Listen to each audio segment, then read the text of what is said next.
Man has turned to the sea and to the life above and below it for adventure. Not content with surface thrills, man also invades the depths equipped with a diving hat, weight boots, dive suit, endless courage and curiosity as he moves into this airless fluid world.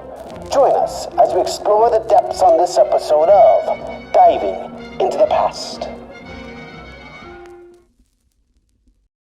Hello and welcome to this episode of Diving into the Past, filmed here in the conference room of HDS sponsor company Kirby in Santa Maria, California.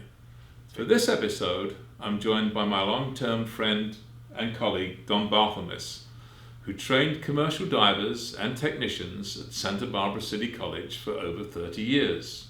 Don and I are here to tell you a little bit about the fundraising project of these statuettes, which are sold to help build the Deepwater Diving Monument.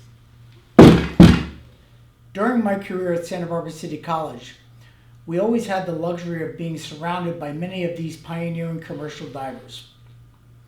Today, unfortunately, we're losing them. This project will honor the legacy of those pioneers and those that helped build this industry. The Deepwater Diving Monument will recognize and celebrate Santa Barbara's legacy as the birthplace of deepwater diving. This public art will be gifted to the city by the local and international diving communities. The 10-foot bronze sculpture will be installed adjacent to the Santa Barbara Harbor. This long overdue monument will depict a circa 1982 professional working diver wearing the locally made and world standard Kirby Superlight 17 diving helmet. So why is the monument going in Santa Barbara, California? Santa Barbara is recognized by most international diving historians as the birthplace of deepwater diving technology. During the 1960s, many of the Santa Barbara abalone divers began a rapid transition from air diving to deepwater oxyhelium commercial diving. The mixed gas breathing apparatus, developed in Santa Barbara, was used by divers to rapidly expand the safe depth range for offshore oil exploration. This development of equipment, technology and training infrastructures, created by the pioneering divers in Santa Barbara, rapidly spread worldwide.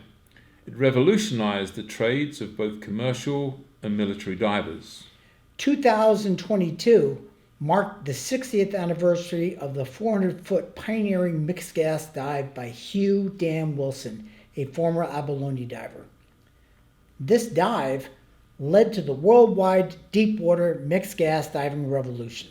Wilson lived in Santa Barbara and on the 3rd of November 1962 cast off from the harbor for this historic dive. He did this in relative secrecy aboard the fishing vessel Rio de Janeiro.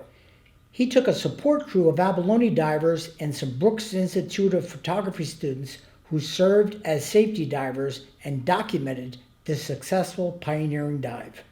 Wilson dove to over 400 feet off the east end of Santa Cruz Island in the Santa Barbara Channel using heliox as his breathing source. During this time frame, the diving industry evolved from utilizing traditional copper and brass heavy gear helmets for surface gas dives into modern lightweight headgear used from closed diving bells. Wilson's historic dive was the catalyst that created what is known as the Santa Barbara helium rush.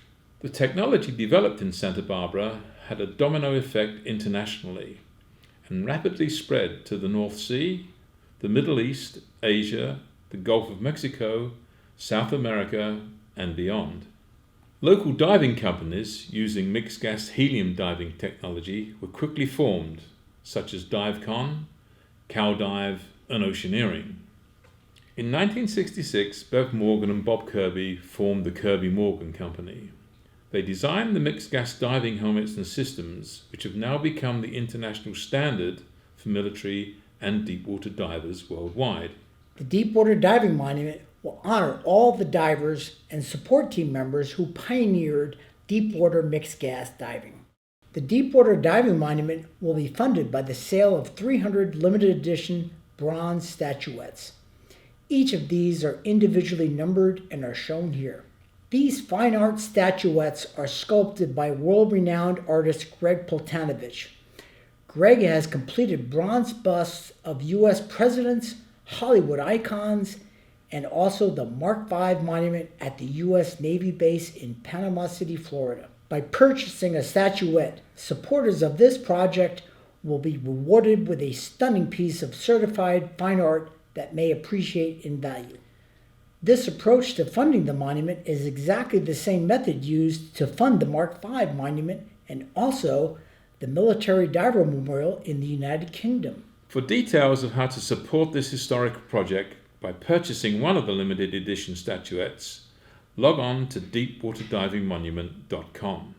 Each statuette comes with a certificate of authenticity, a numbered challenge coin in a presentation box, and a VIP invite for the owner and a guest to the unveiling event. Don and I and the members of the Kirby and the Morgan families all look forward to meeting you there. You can also support the building of the monument by making an online tax-deductible donation through the link shown here on the website of the Santa Barbara Maritime Museum, who are one of our partners in the project. You may also make a tax-deductible donation to the project by mailing a check payable to Santa Barbara Maritime Museum, noting on the check that your donation is only for the Deepwater Diving Monument.